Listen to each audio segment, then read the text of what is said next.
mahasiswa yang saya cintai, selamat datang di Universitas Indonesia. Ini kampus Universitas Indonesia ini sebagai pengantar saja, lahir pada tahun 1849, berarti tahun ini sekitar 167 tahun. Yang tertua di negeri ini, mungkin di kawasan Asia Tenggara. Dan yang sangat membanggakan adalah kalian berhasil masuk Universitas Indonesia dari hasil seleksi sekitar 170.000 mahasiswa yang mendaftar di Universitas Indonesia. Mudah-mudahan benar-benar kalian adalah yang terbaik di negeri ini dan mendapatkan pendidikan terbaik di universitas ini, sehingga nanti akan yang jelas adalah kalian harus berbakti untuk bangsa dan negara ini nantinya. Universitas Indonesia kami sering singkat menjadi UI atau untuk Indonesia. Jadi apa kiprah kita semua adalah untuk bangsa dan negara ini. Sama dengan TNI, Tentara Nasional Indonesia, sama ini Universitas Indonesia. Ini gabungan yang sangat luar biasa. Dan Pak Gatot ini adalah benar-benar sahabat Universitas Indonesia. Sejak beliau Pangkostrat sering sekali memberikan arahan, memberikan kuliah umum di Universitas Indonesia ini. Sekali lagi terima kasih atas kehadiran Pak Gatot dan para dekan, kemudian TNI dan jajarannya. Juga selamat datang kembali ke Universitas Indonesia. Mohon Anda semuanya belajar dengan baik, karena Anda belajar di tempat terbaik di sini. Sekarang ada para dekannya di sini, yang mudah-mudahan tidak mengecewakan. Ada yang ingin lulus sebelum 4 tahun?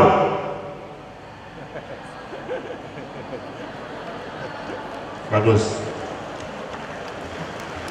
Ya, targetnya jangan 4 tahun, 3,5 tahun ya. Kalau kurikulumnya 4 tahun, 3,5 tahun harus lulus. Ya, jadi lebih dari 4 tahun udah biasa sekali gitu ya. Jadi kalian orang-orang terbaik harus lulus dengan nilai terbaik di waktu yang tepat pula.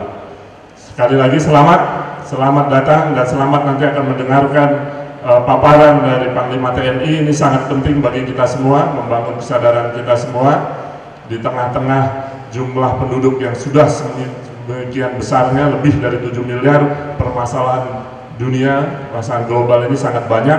Nanti Panglima TNI akan berbicara tentang proxy war, mungkin temanya hari ini sangat menarik sekali, akan membangun kesadaran kita. Mudah-mudahan bisa menjadi bekal kita semua ke depan. Kalian bisa nanti kembali dengan berpikir di mana posisi kita, di mana posisi Indonesia, dan apa yang harus kita lakukan ke depan. Baik, demikian sambutan saya, dan dengan mengucap Bismillahirrahmanirrahim, acara penerimaan mahasiswa baru tahun 2016 secara resmi dimulai.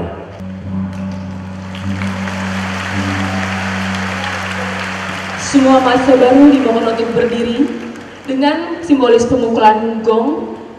Dengan resmi dibuka kegiatan awal mahasiswa baru tahun akademik 2016-2017 Universitas Indonesia.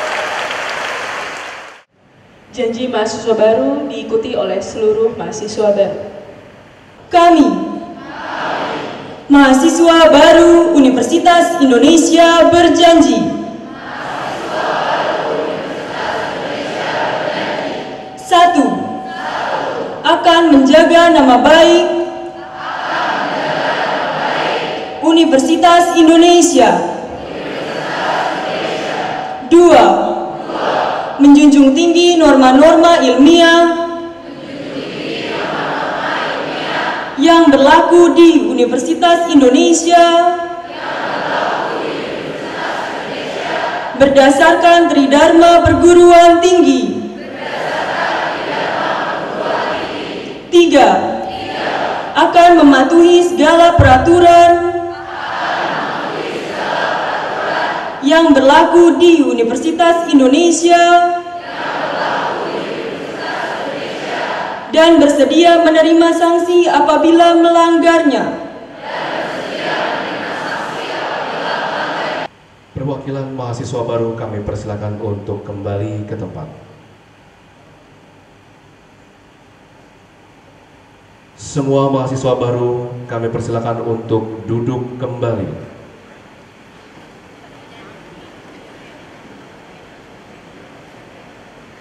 Selanjutnya kita akan bersama-sama mengikuti kuliah umum yang akan disampaikan oleh Panglima TNI Jenderal Gatot Nurmantio. Kepada Panglima TNI Jenderal Gatot Nurmantio kami persilakan. Bismillahirrahmanirrahim. Assalamualaikum warahmatullahi wabarakatuh.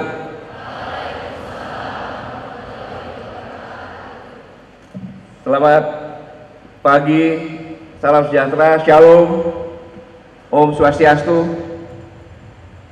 Yang saya hormati, saya banggakan PLH Rektor Profesor Dr. Bambang Wibawarta, para wakil rektor, para dekan, wakil dekan, ketua program vokasi yang saya hormati, para manajer mahasiswa, para guru besar, para mahasiswa yang saya banggakan, seluruh sivitas akademika Universitas Indonesia yang berbahagia. Selamat pagi. Selamat pagi. Selamat pagi. Gitu. Harus semangat. Di sini saya membawa asisten operasi, asisten teritorial, dan Kapuspen. Berdiri supaya kelihatan.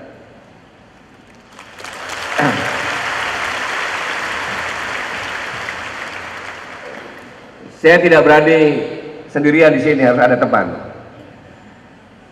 Saya mengajak kita semuanya bersyukur karena Tuhan Yang Maha Esa Allah Subhanahu wa Ta'ala, bahwa suatu anugerah bagi saya pribadi bisa bertatap muka dengan calon-calon pemimpin bangsa. Iya, sangat luar biasa, karena dari 170.000 lebih yang berkeinginan masuk di universitas tertua, terbanyak mencetak pemimpin-pemimpin bangsa, yang diterima hanya 7.390 sekian tadi. Ini perlu dipahami, hanya 4%, hanya 4% yang diterima. Dan saya diberi kesempatan untuk bertatap muka dengan para mahasiswa-mahasiswa yang terbaik. Dari 170 yang terpilih hanya 7.000 sekian. Ini luar biasa. Tepuk tangan dulu. Dan saya bersyukur juga, saya berada di tempat ini adalah tempat bersejarah. Karena pada tahun 2014 saya juga pernah di sini dalam rangka menghadiri wisuda putri saya yang kedua, lulusan S2 Universitas Indonesia Psikologi.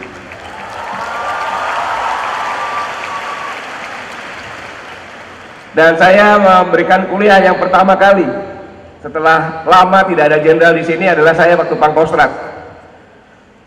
Karena pada saat itu saya memberikan kuliah bukan apa-apa. Karena dalam strata akademi saya di rumah itu paling rendah. Kalah sama istri saya, kalah sama anak saya, dua-duanya. Kalau ngomong masalah ilmu pengetahuan, papa diem aja deh. Gitu. Akhirnya saya ngasihkan kuliah di sini. Begitu ngasih kuliah, kamu apa? Lulus S2 kan? Nih, dosen UI saya bilang.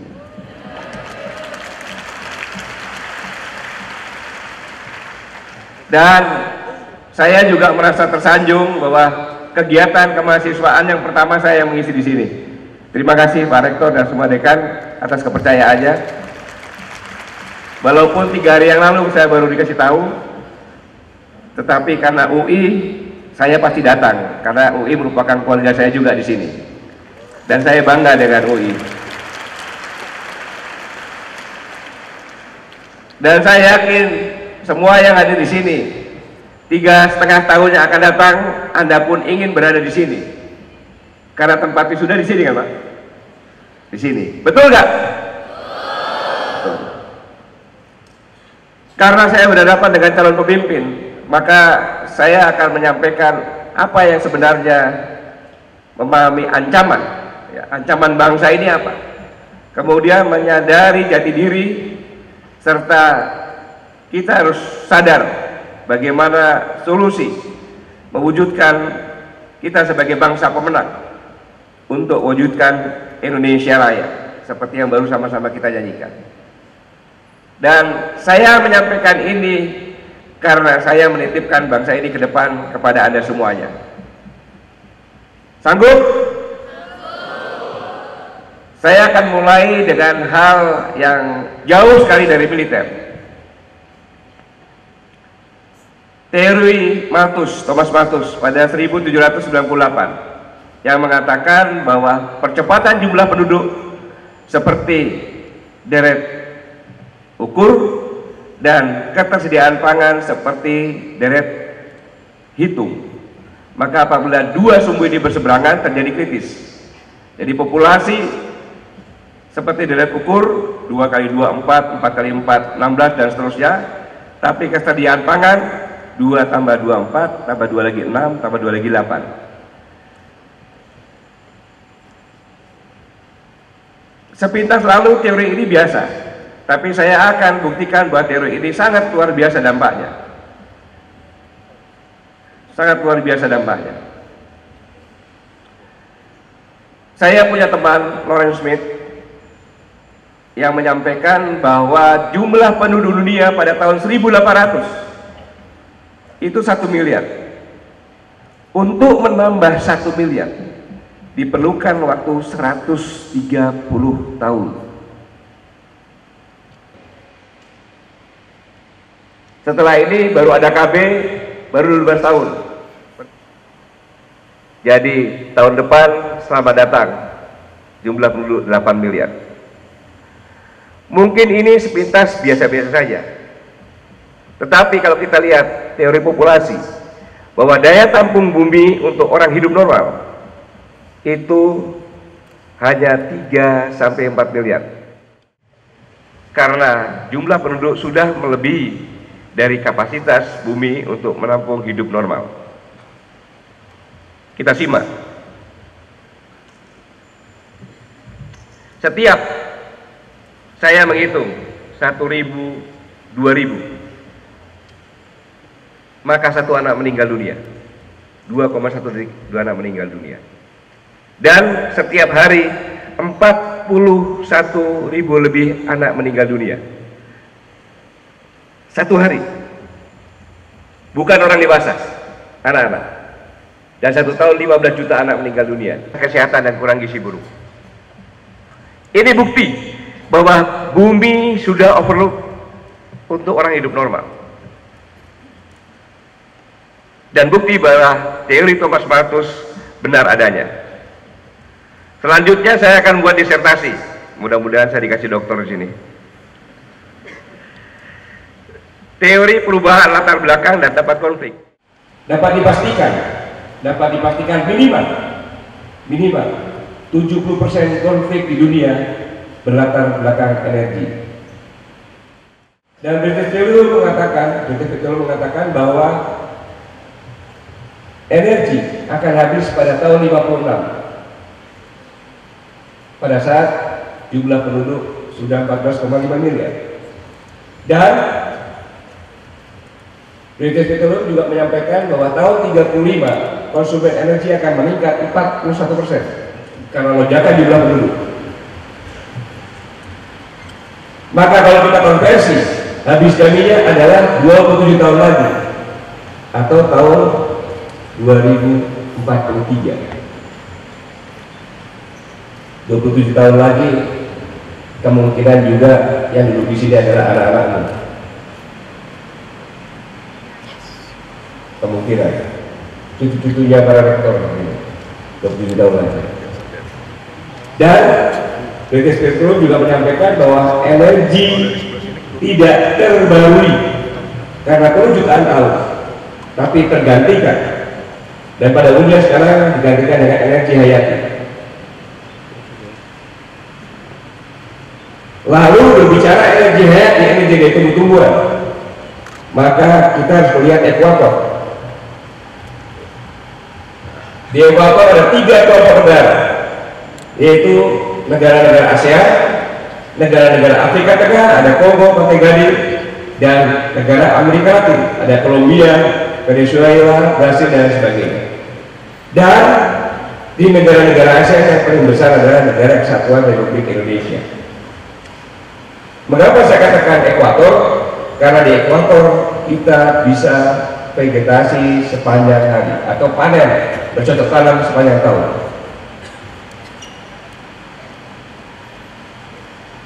Satu contoh, pohon akasia untuk pulp, untuk kertas.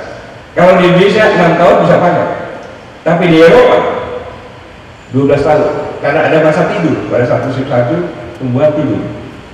Di 12 tahun belum bisa panen. Disinilah sebenarnya letak permasalahannya. Mengapa? Karena yang saya katakan tadi, satu hari sekarang ini 41.000 anak meninggal dunia karena percepatan jumlah penduduk overload. Itu makanan untuk makanan, energi untuk energi. Nanti pada saat energi habis 20 tahun yang lalu, 27 tahun lagi, makanan dibagi dua, untuk energi sama untuk makan. Apa yang terjadi? Kelaparan yang terjadi.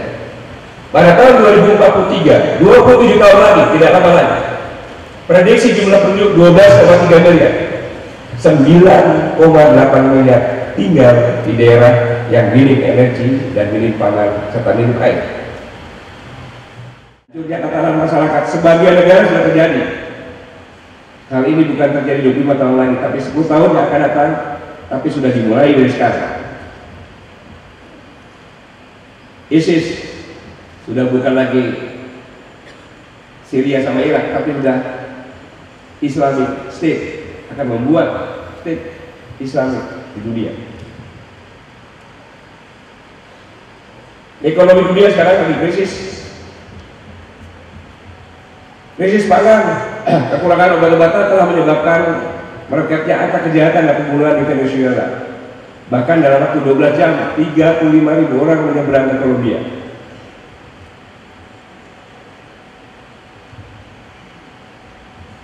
Tahun 2020 diprediksi sekitar 60 juta orang akan berimigrasi dari Afrika Sub-Sahara yang terkena burunan. Ini akan berdampak terhadap kebutuhan pangan di Afrika Utara dan Eropa. Indikasi yang saya sampaikan sudah terjadi. Di Amerika pada tahun 30-an, hampir 50% populasi Amerika tinggal di pedesaan, sementara 20% dari angkatan kerja merupakan petani. Sekarang tidak sampai setengahnya, hanya 20%. Dan sebagai petani hanya 2%. Luar biasa. Padahal sektor pangan yang sangat penting. Ini armada Cina pernah mengelilingi antara Selat Basi, yaitu antara Pulau Luzon dengan Taiwan. Adalah selat yang paling padat di dunia untuk jalur ekonomi, dan cadangannya ada Selat Makassar. Ternyata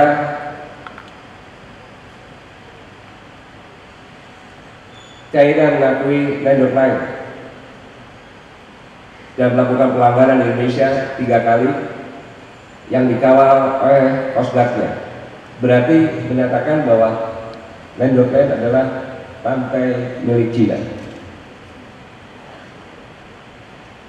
Ini karena keterbatasan ikan, ini karena makan juga. Sudah mulai invasi dari negara-negara yang banyak penduduknya. Keputusan Pengadilan Tetap Arbitrase Internasional 12 Juli 2016 menolak peran Cina atas hak ekonomi Laut Cina Selatan yang ditandai dengan landlocked line karena kerusakan terumbu karang. Tapi Cina tidak mengakui itu. Pernyataan pimpinan Cina adalah Presiden Xi Jinping mengatakan kedaulatan wilayah hak maritim Cina laut tidak akan mempengaruhi perusahaan dengan cara apapun. Bahkan Wakil Menteri Luar Negeri Liu Xiaomin mengatakan Cina memiliki hak menetap zona pertahanan udara di wilayah yang diklaim sebagai wilayah negara, dan siapa yang lewat harus lapor, kalau tidak lapor akan ditembak. Sudah menggunakan cara-cara yang tidak rajin untuk menguasai wilayah. Ini perlu saya ingatkan, khususnya pada adik-adik, karena saya lah yang ingin menitipkan bangsa ini kepada adik-adik semuanya. Mengapa demikian? Karena Indonesia sangat luar biasa. Negara kepulauan terbesar di daerah ekuator, pantainya terpanjang nomor 2 setelah Kanada, walaupun negara masih impor.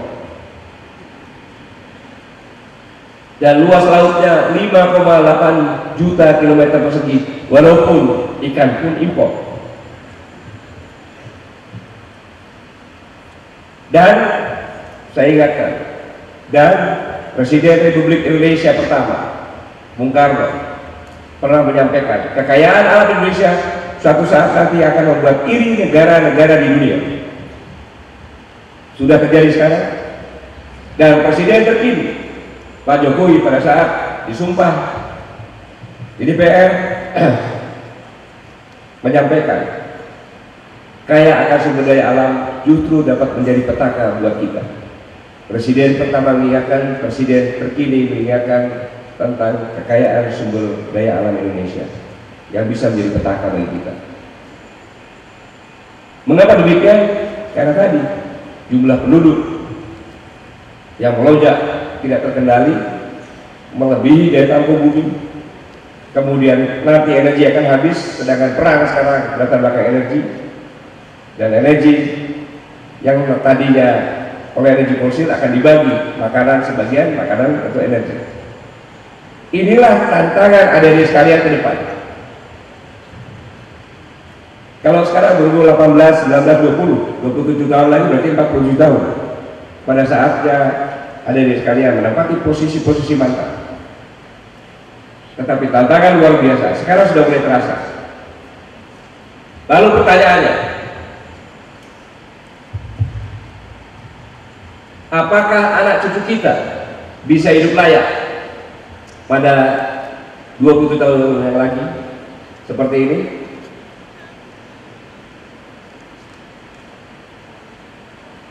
Seperti ada di sekalian yang dari Jakarta, mana angkat tangan? Banyak ya, turun. Contohnya di Jakarta, kalau selesai sekolah, sudah mau selesai jam sekolah kurang lebih 15 menit pasti ada SMS, BB, Twitter, WA, pulang sekolah ini kita kemana? Kita ke perpustakaan yuk, kita olahraga yuk, kita nge-mall yuk, kita ke BM, lagunya BM, atau main game, atau kita ngejar Pokemon. Banyak sekali alternatif. Banyak sekali alternatif. Bingung apa yang dilakukan. Tetapi kalau kamu kuliah mau tidur-tiduran saja, tidak mengejar apa yang dikatakan Pak Bambang tadi, 3,5 tahun lulus. Tadi begitu, siapa yang mau 3,5 tahun lulus? Ada yang katakan tapi ada setengah. Harus tanamkan pada dulu, harus 3,5 tahun lulus. Kalau adik-adik tidak benar-benar, maka anakmu nanti seperti ini. Lebih muda tapi kelihatan lebih tua, dia menangis, nanti saya makan apa? Ingat, 9,8 miliar manusia kelaparan dan akan mencari makan di negara kita dengan cara apapun juga.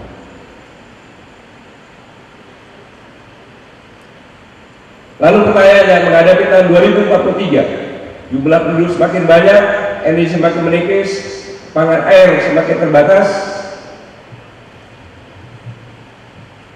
Belajar menjadi pemimpin, belajar menjadi presiden. Berani? Berani? Oke. Adik-adik sekalian, yang di bawah yang di atas, persepsikan dirinya adalah presiden, tapi bukan presiden Republik Indonesia, tapi presiden di wilayah yang tadi 9,8 miliar orang yang akan krisis pangan dan air serta energi di wilayahnya, di negaranya. Lalu melihat Indonesia yang begitu indah, begitu kaya, apa yang dilakukan terhadap Indonesia? Angkat tangan yang berani jadi presiden. Oh ya, belakang. Ya. Berdiri. Itu tuh. Ya. Ya, 2. Mana lagi? Ibu Presiden mana? Ibu Presiden? 3. Ibu Presiden mana? Ya, berdiri Ibu Presiden. Tolong mic-nya kalau ada.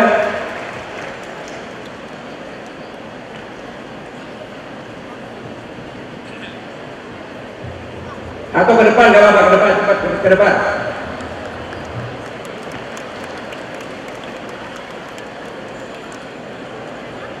Tolong ambil ke depan. B, ambil B.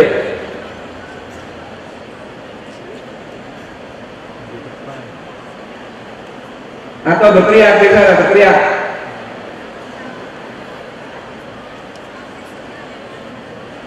Lewat sini, ada gang ini. Ada gang ini. Kanan lagi. Ya, di situ.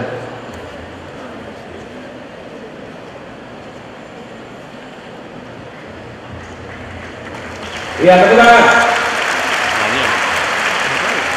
Saya ulangi, kamu adalah presiden, bukan presiden Negara Kesatuan Republik Indonesia, tapi presiden di luar khatulistiwa yang melihat 27 tahun lagi bahwa negaramu akan krisis pangan, air, dan energi, dan melihat Indonesia begitu indah. Apa yang kamu lakukan dengan Indonesia? Silakan. Nama saya Fatih Alingdarmo. Sebelumnya Assalamualaikum warahmatullahi wabarakatuh. Saya dari jurusan Manajemen KKI.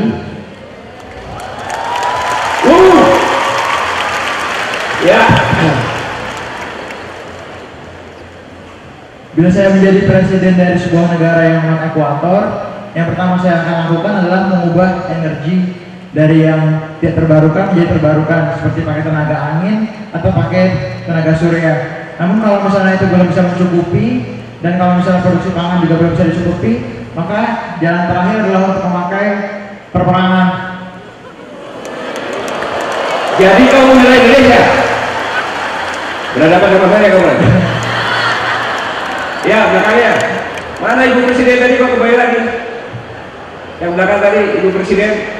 Ya, belakangnya, singkat aja, singkat.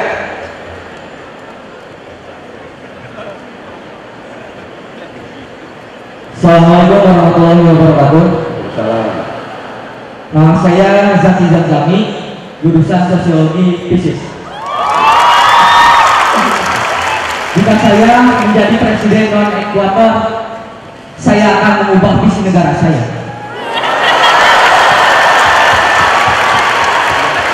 Saya akan majukan pendidikannya dengan ilmu pengetahuan dan teknologi. Saya akan cerdaskan. Ketika orang-orang di negara saya sedang cerdas, saya akan memasuki Indonesia dengan halus. Karena sesuatu yang halus itu susah untuk ditangkap. Ketika kita memasukkan dengan kapal perang atau dengan senjata, itu akan mudah dilihat atau ditangkap. Tapi ketika dengan pengetahuan dan teknologi, itu akan sangat susah. Iya, terima kasih. Terima kasih. Kasih belakangnya. Tiga aja, tiga. Kalau tadi yang ada yang wanita tadi belakang, mahasiswa yang belakang ya, kasih KTP. Ya, silakan.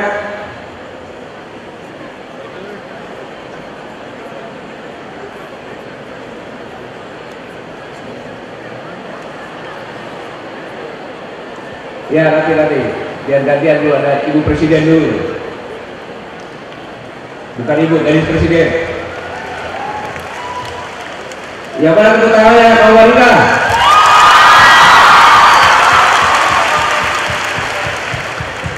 Assalamualaikum warahmatullahi wabarakatuh.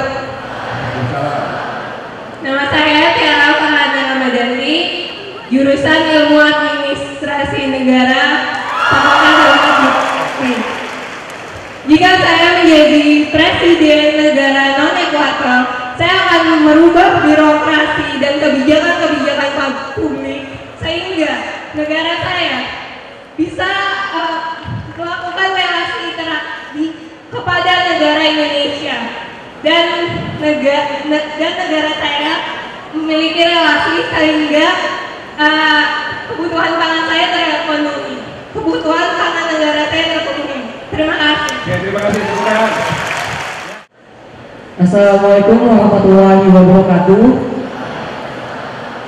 Perkenalkan, nama saya Muhammad Fahri Muhtar dari Kriminologi UI 2016. Jika saya menjadi presiden negara non-Ekuator, maka saya akan memajukan teknologi dan ekonomi negara saya. Karena dengan kemajuan teknologi, ekonomi, dan pendidikan, maka negara itu akan menjadi negara yang berkuasa di dunia. Dan negara-negara di Ekuator pasti akan bekerja sama dengan negara saya untuk memajukan ekonomi dan teknologinya. Bisa dilihat bahwa saat ini negara-negara Ekuator cenderung negara berkembang yang penggunaan teknologi dan ekonominya tidak semaju negara-negara Ekuator seperti Eropa dan Amerika Serikat. Oke, terima kasih. Kemajuan ekonomi dan teknologi ada kuncinya.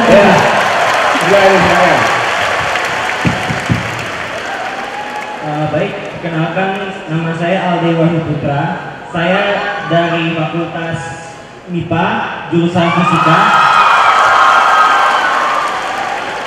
Hal-hal yang pertama kali yang akan saya lakukan jika saya menjadi presiden dari negara non-Ekuator, sebelum saya melaksanakan visi dan misi saya akan menggunakan negara saya dengan melandaskan dari kejujuran. Karena yang jadi masalah, walaupun kita telah meninggikan talenta kita ataupun segalanya, walaupun jika masih terdapat ketidakjujuran di negara itu, maka akan menjadi sia-sia. Oke, terima kasih. Belakangnya, cepat, singkat aja. Perkenalkan, nama saya Raden Aditya Bidanta Putra dari Ilmu Komunikasi FISIP 2016. Jika saya menjabat sebagai presiden negara non-Ekuator, saya akan mengenali dan mencari dulu potensi SDA dan SDM yang berada di negara tersebut dan lalu mengembangkannya. Oke, mengembang SDM. Silakan. Selamat pagi semua, nama saya Albert Nego dari Fakultas Hukum Universitas Indonesia. Jika saya menjadi presiden dari negara dari non yang mengalami krisis, saya akan memperbaiki teknologi sehingga orang bangsa lain membutuhkan kita dalam hal teknologi. Oke, terima kasih. Memberi kebaikan kepada orang lain. Terima kasih. Dua aja. Dua saja, tidak terbatas. Ya, selamat pagi semuanya. Nama saya Johan Nabil dari Ilmu Hubungan Internasional FISIP UI 2016. Ada 3 hal yang perlu saya lakukan untuk bisa mendapatkan apa yang saya inginkan sebagai negara non-Ekuator. Yang pertama, saya membutuhkan angkatan perang untuk membacking diplomasi saya. Yang kedua yang saya butuhkan adalah ilmu pengetahuan untuk mengembangkan teknologi-teknologi yang memungkinkan mekanisasi dan irigasi pertanian. Dan yang ketiga adalah cara untuk meyakinkan negara-negara Ekuator yang memiliki lumbung pangan saya untuk bisa bekerja sama dengan saya, baik itu menawarkan ekonomi maupun kerjasama mutual. Oke, terima kasih. Ya, makanya tanya. Singkat aja. Udah nggak mau lihat ya. Berarti udah selesai. Assalamualaikum warahmatullahi wabarakatuh. Nama saya Samo Anugroho dari Politik FISIP UI. Sebenarnya banyak mau saya bilang, tapi intinya adalah yang akan saya lakukan jika saya adalah seorang presiden di negara Ekuator adalah melakukan kerjasama dengan negara yang ada di Ekuator dari bidang sumber daya alam dan sumber daya manusianya. Negara non-Ekuator memberikan sumber daya manusianya kepada negara Ekuator, sedangkan negara Ekuator memberikan sumber daya alamnya untuk dikelola. Oke. Negara Ekuator. Ya, makanya singkat aja. Assalamualaikum warahmatullahi wabarakatuh. Perkenalkan, nama saya Arif Abdul Fattah dari Akuntansi 2016. Jika di mana saya mendapatkan keadaan harus menjadi presiden di negara yang non-Ekuator, saya berprinsip satu, bahwa kita di semua negara, baik negara Ekuator dan non-Ekuator, kita harus menjadi satu. Kita harus memberantas krisis ini. Ketika kita tidak bisa bekerja sama, maka semuanya itu akan gagal gitu. Jadi intinya kita itu harus saling menjalin relasi antara negara Ekuator dan non-Ekuator. Oke, terima kasih. Ya, nggak ada lagi yang wanita ini. Kalah banyak masa? Ya. Selamat pagi semua, saya Vinca dari Fakultas Teknik jurusan Teknik Mesin.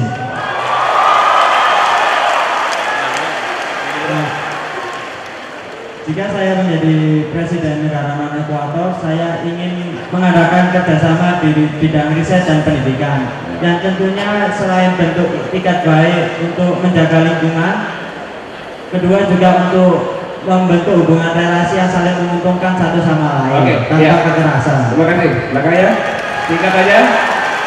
Apa yang dilakukan? Nama saya Mario dari Fakultas Psikologi Universitas Indonesia. Ada dua hal yang akan saya lakukan kalau misalnya saya menjadi presiden negara non-ekuator yang mengalami krisis energi. Yang pertama adalah menggunakan teknologi fracking yang sekarang lagi digunakan oleh Amerika dan Kanada. Yang kedua adalah menguasai teknologi fusi nuklir. Itu saja. Oke, terima kasih. Cita-cita kamu apa, Mario? Cita-cita kamu apa? Cita-cita kamu apa, Mario? Edukator atau Menteri Pendidikan.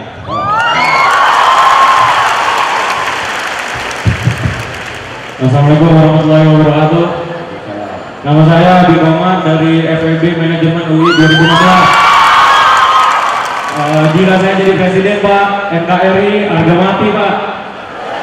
Terus jika saya jadi presiden, saya bakal nguatin dari internal Indonesia sendiri biar gak runtuh kayak kerajaan Majapahit. Dan saya bakal mencari bakal berteman dengan semua negara-negara di dunia yang akan backing saya semua, Pak. Cita-cita kamu apa? Saya mau daftar Akademi Angkatan Udara tapi gugur, Pak. Terus saya jadi apa? Mimpi saya pengen kerja di World Bank, Pak, di World Bank Headquarter di Washington, Pak. Oke, makasih. Terakhir, tepuk tangan dulu. Ada lagi? Ya, sekarang. Oh, ini ada ya. Cepat-cepat aja. Assalamualaikum warahmatullahi wabarakatuh. Tangan dulu. Nama saya Syarafina Kuswahyuni dari Psikologi UI KKI 2016. Kalau saya jadi pemimpin negara non-ekuator, saya bakal majuin negara itu sampai di mana titik negara-negara lain butuh saya, butuh untuk kekuatan, butuh untuk bantuan militer, butuh untuk edukasi, butuh untuk dan lain-lainnya, sampai di mana mereka butuh saya, dan di situ saya manfaatkan kebutuhan mereka terhadap saya untuk mendapatkan apa yang saya mau. Oke, tepuk tangan. Tekan terakhir. Assalamualaikum warahmatullahi wabarakatuh. Kita kamu di apa? Teriak aja. Oh, ya. Ya, assalamualaikum warahmatullahi wabarakatuh. Nama saya Hermina dari jurusan Ilmu Komunikasi Fisip UI. Jika saya jadi presiden di negara non-ekuator, pertama, selain memajukan teknologi, saya akan membangun angkatan perang supaya negara saya ditakuti oleh negara-negara sekitar. Kemudian saya akan membangun relasi jika negara yang tidak ingin menjadi kawan saya akan memusuhi mereka supaya kebutuhan dari negara saya akan terpenuhi. Ya, tepuk tangan dulu. Ya. Nama saya Nadia Sarastri dari Fakultas Kedokteran KKI 2016. Jika saya presiden negara non-ekuator, yang pertama yang terpenting itu pendidikan. Jadi ketika Iptek itu maju, semua negara butuh mengembangkan teknologi dan pendidikan. Saya akan buat supaya laboratorium punya teknologi yang tidak punya teknologi pangan yang tidak dipunyai negara ekuator, sehingga ekuator harus bekerja dengan saya untuk mengolah pangan mereka. Yang kedua, saya akan mengangkat ekonomi. Ekonominya adalah saya memberikan harga tertinggi untuk pangan. Jadi negara-negara ekuator seperti yang kita lihat masih banyak negara berkembang. Negara berkembang sangat butuh dana. Jadi jika ekonomi saya kuat, mereka mau tidak mau akan membeli pangan. Oke, ya, terima kasih. Terakhir, cita-citamu jadi apa? Dokter. Jika saya menjadi seorang presiden dari negara non-ekuator, yang pertama sekali akan saya perbaiki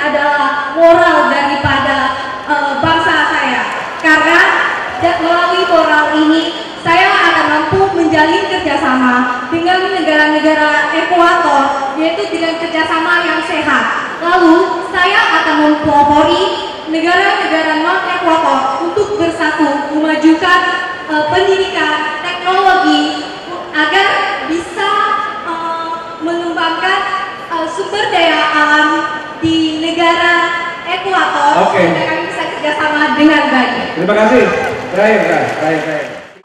Jika saya menjadi presiden Ekuator, simpel saja, seluruh sarjana teknik akan saya suruh membuat kapal, seluruh lulusan kita akan saya suruh menjadi guru, dan seluruh anak ilmu hubungan internasional akan saya suruh berdiplomasi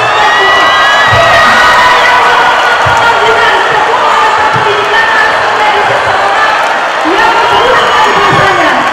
Oke, terima kasih. Apa dicari tahu? Dicari tahu apa? Saya apa ada Pak jadi istri diplomat juga boleh. Istri diplomat kalau bisa menurut Pak. Lo ngapain sekolah di sini kalau kembali istri? Kalau bisa menurut Pak sekalian. Melu, ya. Sebelum kesini saya diskusi dengan Pak Tito Kapolri. Pesan Pak Kapolri, tolong Bapak Panglima dicari kira-kira mahasiswa yang calon-calon membuat kerusuhan, membuat demo yang tidak senang dengan negara Indonesia itu, tolong dicari. Dan sudah saya dapat tadi banyak tadi kan, sudah direkam tadi semuanya itu. Pak Rektor, sudah saya rekam tadi ini, rekamannya saya kasihkan ke Pak Tito, termasuk yang terakhir tadi ini.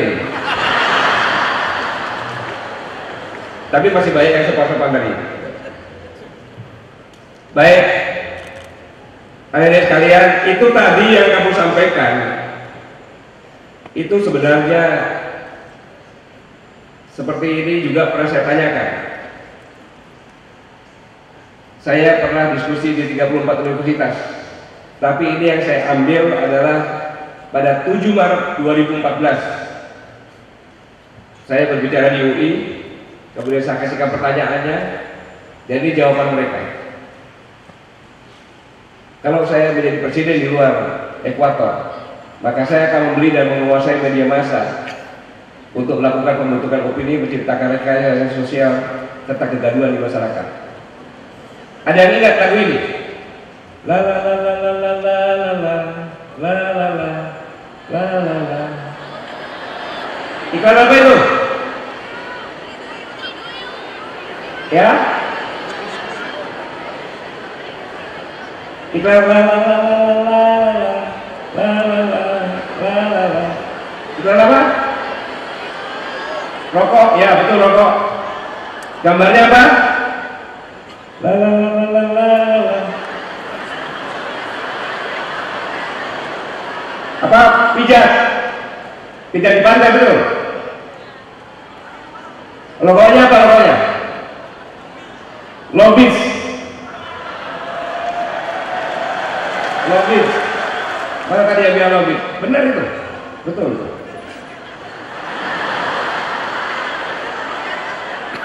Jadi ini iklan 8-9 tahun yang lalu.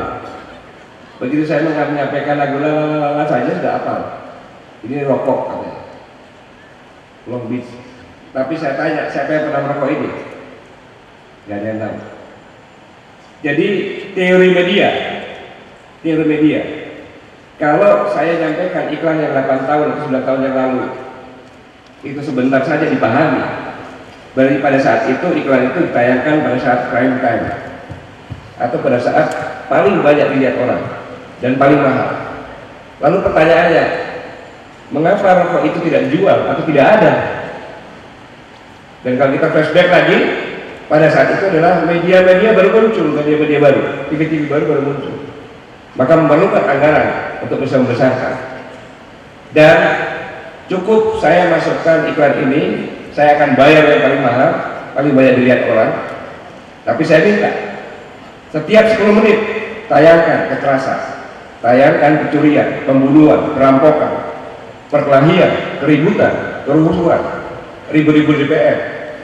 Sehingga kalau kita ingat 2-3 tahun yang lalu, setiap kita duduk di depan TV, setiap 10 menit pasti kita tayangkan itu. Bahkan waktu itu kecelakaan pun darahnya masih dilihatkan.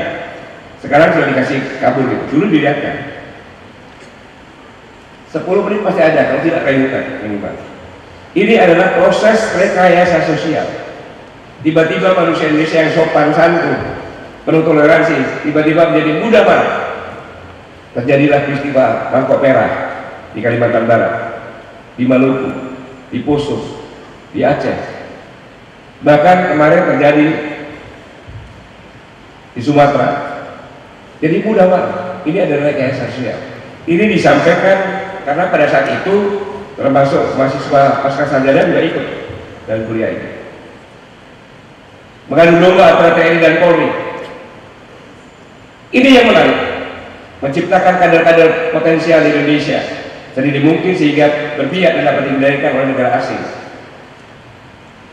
Ini disampaikan pada 7 Maret 2014 di UI ini oleh mahasiswa fisik yang menyampaikan menciptakan benturan antara lembaga penegak hukum, Polri dan KPK, serta menimbulkan konflik memecah belah parpol. Dan 2015 terjadi. Disampaikan 2014 7 Maret dan 2015 kalau kita ingat terjadi pemecahan parpol, kemudian konflik KPK dan Polri. Masih menyampaikan. Investasi besar-besaran ke Indonesia, mengeksploitasi sumber daya alamnya, dan Indonesia jadikan pasar produk asing. Kalau tidak percaya, pegang kacamatamu, pegang jamu, lihat sepatumu, lihat pulpenmu, lihat tasmu, pasti ada produk asing di situ. Menghancurkan generasi mudanya, menyuap pembuat undang-undang. Tidak ada undang-undang yang tanpa uang. Ini semuanya disampaikan di sini, tempat ini. Dan yang disampaikan oleh Anda, perang dengan Indonesia tadi tadi.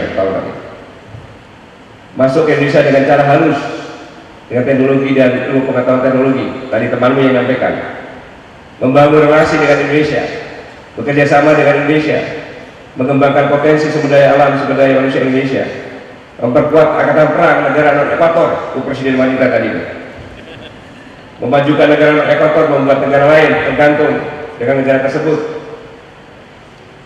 Ini yang disampaikan oleh Anda semuanya tadi.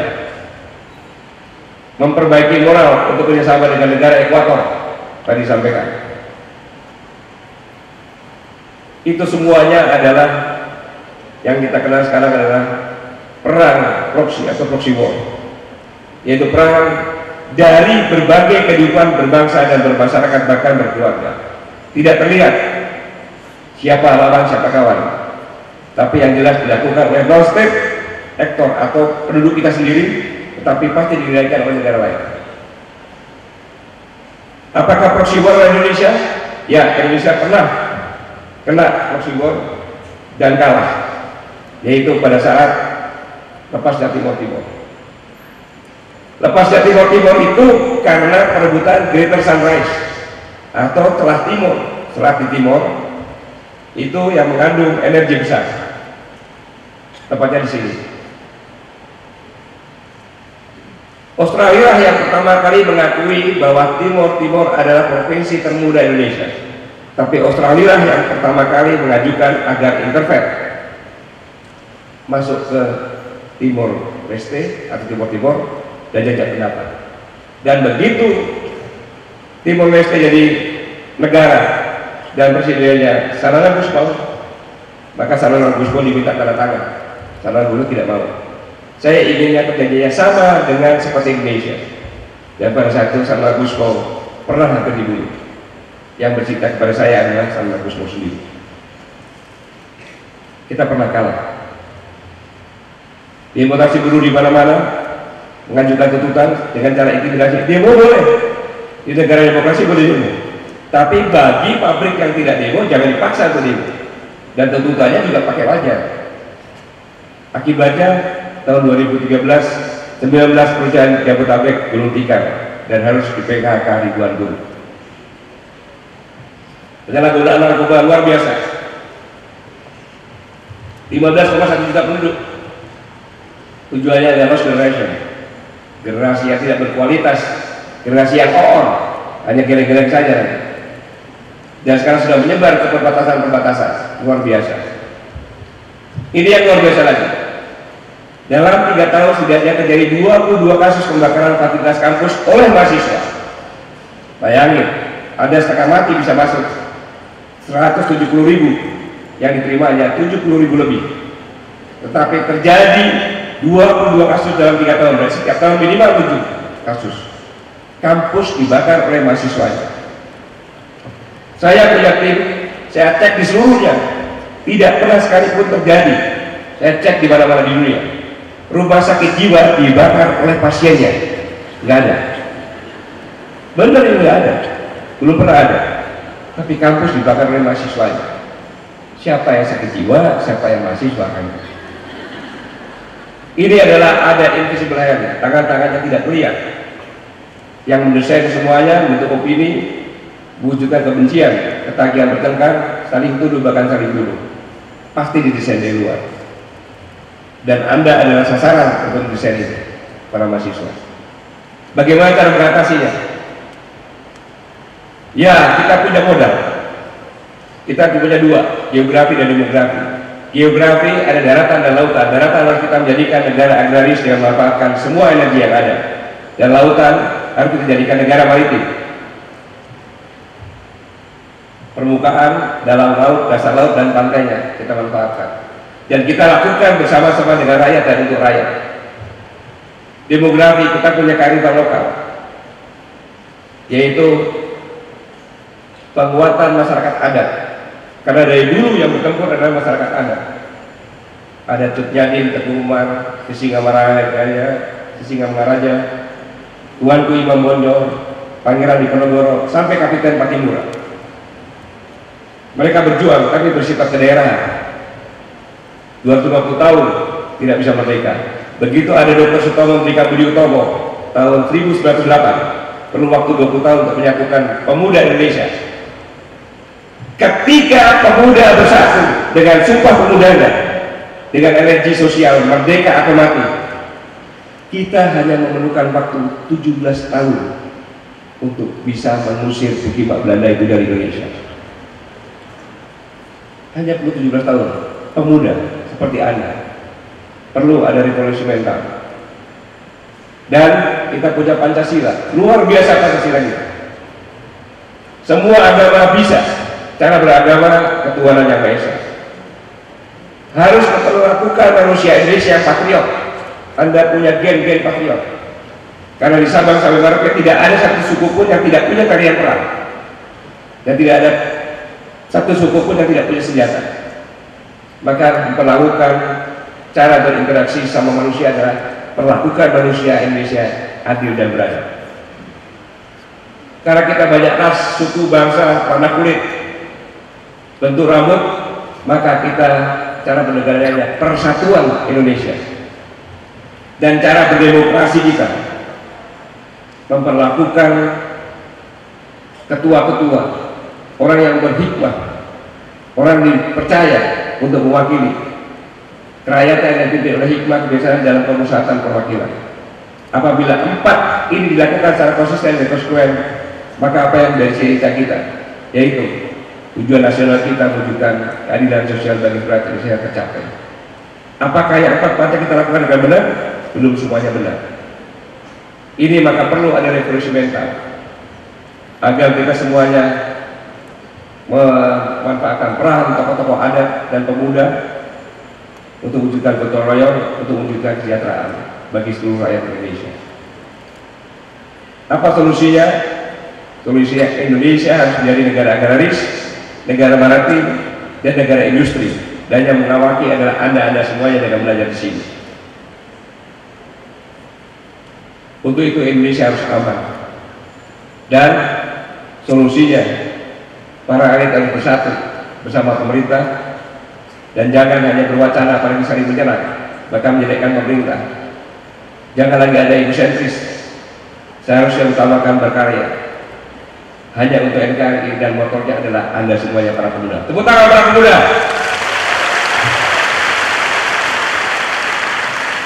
Mahasiswa adalah pemuda, harus menjadi agen perubahan. Karena pemuda selalu depan dan berperan penting dalam sejarah Indonesia yang disampaikan tadi. Ini pemuda. Kenal ini? Pemuda juga. Pelaku bom meriam dari di Ukraina. Kalau ini pasti kenal. Pemuda juga itu. Tapi ada yang lebih lagi, yang lebih oke. Chris John. Himawan Wicaksono, absolute winner Olimpiade Fisika Asia 2013. Kenal ini? Seorang profesor Joni Setiawan di Jerman yang menemukan 8 planet tata surya lain. Masih muda. Kenal ini? Siapa yang mendesain coba? Ada yang tahu? Yang mendesain adalah Chris Lesmana, pemuda Indonesia yang desain PW. Kenal ini? Lady Gaga. Bajunya yang mendesain ini Tex Shapiro. Busana Lady Gaga yang mendesain Tex Shapiro, orang Indonesia. Kalau ini Paris Hilton. Tasnya Bacteria yang buat orang Indonesia. Nancy Wu. Meraih 4 medali emas junior kadet. Sejak tahun 64 tidak pernah Indonesia meraih medali emas, tapi kemarin kita meraih medali emas. Seiko Tagalung. Farid Karomi diikuti oleh 95 negara. Ahmad Sigi Yuda, Muhammad Fahmi Sanusi, pemuda-pemuda dari kita ya, dari NTB dari Sumut. Saya Ricardo Gelael, F3, masuk 5 besar. Tokoh alumni Universitas Indonesia, Dr. Sofian Jalil, Menteri Kesehatan, Dr. Alia Kapes, termasuk Kasino, Adi Wibowo pun dari sini, Ade Rai dari sini, Dr. Boyko dari sini, dan yang sekarang pun Rektor dari sini, Pak Diso dari sini, Bu Puan dari sini, Dr. Damir Sution, Ibu Sri Mulyani dari sini, Pak Bambang Brojonegoro dari sini. Jadi banyak Menteri Kabinet Kerja Jokowi dari UI. Anda punya peluang untuk itu. Saya ingatkan, mahasiswa adalah mahal dan siswa asalnya, besar dan orang terpelajar. Selalu pelajar dengan derajat paling tinggi dibandingkan pelajar-pelajar lainnya. Betul? Tepuk tangan. Maka setiap mengambil keputusan selalu menggunakan akal, pikiran, dan hati nurani. Kamu punya pet, punya WA, tanya. Jangan sampai mahasiswa itu lebih rendah dari anjing. Maaf saya kotor. Anjing aja, 20 anjing nggak bisa dikendalikan. Tapi kalau mahasiswa berdemo tanpa akal pikiran, hati nurani, kebenaran, keyakinan kebenaran kamu demo, kamu hanya dikendalikan orang saja yang menggunakan nama mahasiswa. Alangkah rendahnya.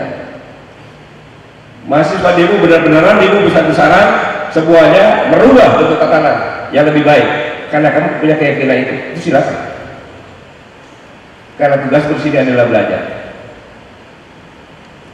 Bukan melarang demo, tapi gunakan semua instrumen yang kau miliki sehingga kamu punya akalmu mengatakan itu benar, nuranimu mengatakan itu benar, baru kamu bisa. Mengapa demikian? Karena Anda adalah pengawal tatanan masyarakat. Tugas utama kalian adalah belajar untuk meraih cita-citamu. Jika kamu bisa meraih cita-citamu, kamu bisa berbuat lebih banyak untuk rakyat, bangsa, dan negaramu. Ingat, ancaman ke depan semakin nyata dan perlu antisipasi terjadi ini, dan para pemuda harus menjadi nomor satu. Tepuk tangan semuanya. Saya sudah berbicara cukup lama. Tadi saya sudah tanya jawab, sehingga peluang tanya jawab tidak ada, Pak ya. Karena saya harus terbang dulu, karena jam 10.30 saya harus menyambut presiden dari luar di istana. Ada satu resep saya, tadi saya tanya, kamu di Fakultas Kedokteran menjadi apa? Jadi dokter. Kalau kamu kuliah di sini sebagai mahasiswa teknik hanya jadi insinyur, kuliah di sini hanya jadi dokter, kuliah di sini hanya jadi pegawai, tidak usah di UI, tidak usah di UI.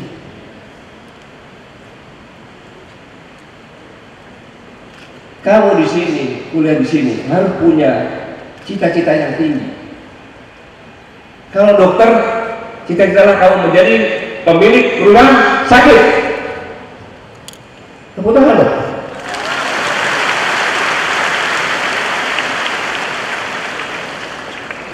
Saya dari teknik industri, kamu pemilik pabrik. Kamu jadi menteri, kamu jadi presiden, itu kuliah di sini. Jadi mulai sekarang kamu harus punya mimpi yang tinggi. Ada resepnya bagaimana meraih mimpi. Dan saya minta ajak teman-temanmu untuk meraih mimpi yang tinggi. Yang pertama kali, ya, satu, kamu punya mimpi yang tinggi. Yakin mimpimu itu bisa tercapai dan kamu berdoa kepada Tuhan. Contohnya dari dokter tadi, semester pertama kamu berdoa, ya Tuhan, saya pengen jadi pemilik rumah sakit, nilaimu bagus. Begitu semester kedua nilaimu jelek, ya dokter, ya saya jadi dokter spesialis saja. Jelek lagi, saya jadi dokter umum saja. Berarti kamu doanya tidak punya keyakinan. Harus punya keyakinan Tuhan akan mengabulkan doa apapun juga. Yang kedua,